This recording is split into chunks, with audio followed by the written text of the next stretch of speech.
Using the Cash App digital card is a convenient and secure way to make online transactions. To get started, you need to have a Cash App account and have activated your digital card. First, open the Cash App on your mobile device and navigate to the Card tab.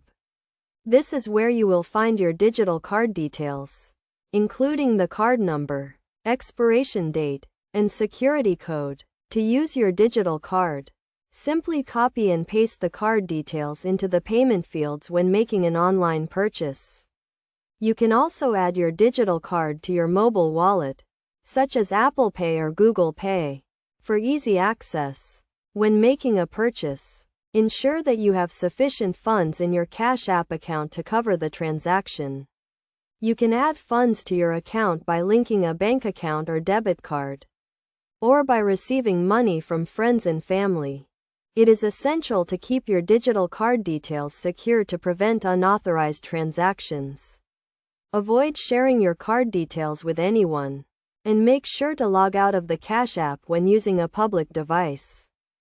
In addition to making online purchases, you can also use your digital card to make in-store purchases using your mobile wallet. Simply hold your device near the contactless payment terminal and authenticate the transaction.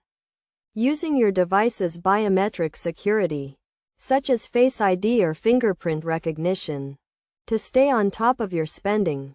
You can track your transactions in the Cash App. The app provides a detailed history of all your transactions, including the date, amount, and merchant information. By following these steps and best practices, you can use your Cash App digital card with confidence and take advantage of the convenience and security it offers. Remember to always keep your account and card details secure, and to monitor your transactions regularly to ensure that your account remains safe and secure.